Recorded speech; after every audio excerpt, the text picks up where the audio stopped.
दिल्ली के श्रद्धा murder case की देश भर में चर्चा हो रही है। आपको बताएंगे आला हजरत से इस मामले में किस तरह की मांगे की जा रही हैं। इसके अलावा अब हज यात्रा 2023 कोरोना प्रतिबंधों के बिना हो सकेगी। खबर की पूरी अपडेट आगे देंगे। नमस्कार, मेरा नाम है मेघा और आप देख रहे हैं द लीडर हिंदी। अब खबरें विस्तार से। कोरोना के बाद अब हज यात्रा 2023 कोरोना प्रतिबंधों के बिना हो सकेगी। देश भर के आजमीन भी हज कमेटी ऑफ इंडिया के आदेश का इंतजार कर रहे हैं। दिसंबर के पहले सप्ताह में ही आवेदन की प्रक्रिया शुरू होने की संभावना है। बरेली हज सेवा समिति के संस्थापक पम्मी खान वारसी ने बताया कि कुछ दिन पहले केंद्रीय अल्पसंख्यक विभाग की मंत्री स्मृति ईरानी की अध्यक्षता में बैठक हो चुकी है। इसमें हज 2023 की तैयारी को लेकर भी चर्चा हुई है। हज 2023 के आवेदन फॉर्म दिसंबर से शुरू करने के लिए भी कहा गया है। हज आवेदक अपने पासपोर्ट तैयार कर लें। हज आवेदक के पासपोर्ट की वैधता दिसंबर 2024 होना अनिवार्य है। हज यात्रा में आने वाले खर्च में भी रियायत देने की उम्मीद जताई जा रही है। केंद्र सरकार हज यात्रा के लिए तैयारियां शुरू कर रही है। पम्मी खान वारसी ने कहा कि हज यात्रा सस्ती होने से आजमीन को काफी राहत मिलेगी, जिसके लिए केंद्रीय अल्पसंख्यक विभाग की मंत्री स्मृति ईरानी का स्वागत करते हैं। दिसंबर के पहले सप्ताह में हज यात्रा 2023 के लिए आवेदन प्रक्रिया भी शुरू होने की उम्मीद है। दिल्ली के श्रद्धा वालकर हत्याकांड को लेकर दरगाह आला हजरत के संगठन जमात रजा के राष्ट्रीय उपाध्यक्ष सलमान मियां की अध्यक्षता में बरेलवी उलेमा की एक बैठक हुई, जिसमें उलेमा किराम ने अपील की कि कातिल को सख्त से सख्त सजा दी जाए।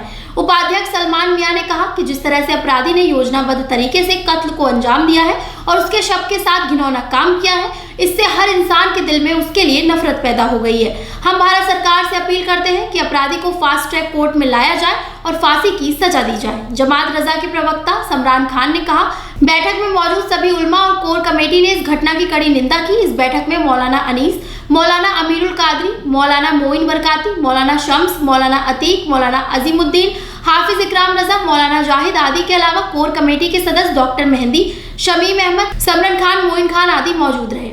थाना कोतवाली पुलिस ने फर्जी दरोगा को गिरफ्तार किया है। फर्जी दरोगा ने बरेली में रहने वाली अधिवक्ता से फेसबुक पर दोस्ती की थी और उससे शादी करने की बात कहकर उससे बरेली मिलने आया था। अधिवक्ता को शक होने पर उसने कोतवाली पुलिस को सूचना दी। कोतवाली पुलिस उसे पुलिस लाइन पकड़कर ले आई और जब उससे पूछताछ की तो पता चला वह फर्जी है। फिलहाल कोतवाली में उससे पूछताछ जारी है। मेरी बात हुई थी फेसबुक पे अंकित सिक्की से। उन्होंने फिर आईडी बंद की। बोलते हैं कि मैं रियल में एक ब्राह्मण हूँ। मैं रियल में एक ब्राह्मण हूँ। मेरा नाम सत्यम त्रिपाठी है और मैं थाना हजरतगंज लखनऊ में पोस्टेड हूँ। एक दरोगा हूँ मैं और मैं 19 बैच का हूँ। और फिर वो मैंने बोला कि शादी के लिए बोला उन्होंने कि हम ब्राह्मण हैं तो आपसे शादी करना चाहते हैं। हमने कहा ऐसे थोड़ी कर लेंगे, अननोन पर्सन हो, आके घर पे एक बार देख जाओ फिर हम तुम्हारे घर आते हैं। तो बोलता है घर कैसे होगी, मेरे मम्मी पापा कार एक्सीडेंट में मर गए, वो सीओ थे और मामा जी ने उन्होंने मुझे पाला। मामा जी ने मुझे पाला जैसे जैसे करके मैं ये बनाऊँ। मैंने बहुत मेहनत की है लाइफ में। मैंने कहा ठीक है चलो जो भी होगा एक बार देख जाओ, उसके बाद देखते हैं। तो देखने के लिए आज सुबह ही वो 8 बजे लगभग 13-317 ऐसे कोई ट्रेन थी अकल तख्त, उस ट्रेन से आया ये सुबह में। तो फिर हमने आईडी सारा मांगा तो उनको थोड़ा डाउट हुआ। फिर हमने इनसे पूछा कि हम खुद एक एडवोकेट हैं, हमने पूछा कि अगर आपको विवेचना मिलती है आप कैसे विवेचना करते हैं, 61-64 क्या होता है। तो ये कुछ नहीं बता पा रहे थे कि कैसे बयान लिखते हैं, कैसे पर्चा काटा जाता है, कैसे पीड़िता का क्या मेडिकल का कोई प्रोसीडिंग को पता नहीं थी। हमें डाउट हुआ तो हमारे जानने वो हैं दरोगा जी, उनको हमने सारी चीज़ें भेजी। हमने कहा इनका कार्ड देख के बताइए कि क्या ये रियल है या फेक है, क्योंकि हमें थोड़ा डाउट हो रहा है। तो वो आए और इसको बुलाया पुलिस लाइन पे। बोले बात करो कि ये खुद ही पुलिस लाइन में कोई रेखा है उनसे मिलने आया। बोल रहा कि उनके पास हूँ, वो भी दरोगा हैं। तो उन्होंने जब सारा पूछा कि अब तुम ये बताओ 3/25 की फ़र्द कैसे बनाते हो, किसमें क्या लिखते हो। फिर ये उन्होंने इसको पकड़ा तो ये भागने लगा। जब भागा तो हाँ यूनिफॉर्म में था, ये प्रॉपर यूनिफॉर्म में। मैंने बोला ये यूनिफॉर्म पहनने की क्या जरूरत है, तुम हो तो यूनिफॉर्म में क्यों आए हो, कैप भी हटाओ यूनिफॉर्म भी हटाओ। मैंने इसको ये बोला नहीं हम दरोगा हैं तो दरोगा बन के आएंगे ना। फिर क्या इन लोगों ने पकड़ा। फिर यहाँ पर कोतवाली पुलिस वालों ने। कैसे मुलाकात कैसे हुई थी, इससे कैसे जान के चली? ये फेसबुक पे सोशल मीडिया के थ्रू। अब ये कहाँ का रहने वाला है? सत्यम त्रिपाठी नाम है और मुझे बताया कि वाराणसी का रहने वाला है। लखनऊ में पोस्टिंग बताई है, थाना हजरतगंज। कब से बात कर रहे थे आप? 2-3 दिन। अभी कोतवाली पुलिस ले आई है, क्या पूछताछ चलती क्या हो? हाँ उससे पूछा जा रहा है कि क्यों आए थे तुम इधर, यूनिफॉर्म क्यों पहनते हो, क्या वजह रही। तो वो तो पूरे मामले की शिकायत की आपने? नहीं मैंने कोई शिकायत नहीं की, क्योंकि मैंने सब उनको बुलाया था कि आप इनसे पूछिए कि ये इंसान सही है गलत है जैसे बता रहा है।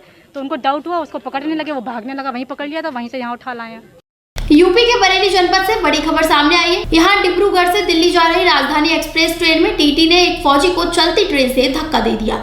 बताया जा रहा है कि ट्रेन से गिरने के कारण फौजी के दोनों पैर कट गए। बता दें टीटी और फौजी के बीच टिकट को लेकर विवाद हुआ था। बोर्ड ने प्रशासनिक भवन से 100 मीटर दूर केमिकल इंजीनियरिंग भवन के सामने धरना प्रदर्शन का स्थान चिन्हित कर लिया है। छात्रों को धरना प्रदर्शन से एक दिन पहले लिखित सूचना देनी होगी। बोर्ड ने प्रशासन को भी इसकी जानकारी दे दी है। चीफ प्रॉक्टर ने बताया कि यदि छात्र प्रशासनिक भवन में प्रदर्शन का प्रयास करेंगे तो उन्हें पुलिस की मदद से गुरुकुल तक पहुंचा दिया जाएगा। प्रॉक्टोरियल बोर्ड ने निर्णय लिया कि अपेक्षाकृत छात्र संगठनों के 2 पदाधिकारी ही विश्वविद्यालय प्रशासन से संवाद करेंगे। सभी धरना प्रदर्शन के दौरान छात्र संयमित व्यवहार करेंगे और वे अपना ज्ञापन अधिकारियों को दे सकते हैं, जिस पर समुचित कार्रवाई की जाएगी। बुधवार को डिप्टी आरएमओ कमलेश पांडे ने नवाबगंज जाकर राइस मिलों का निरीक्षण किया।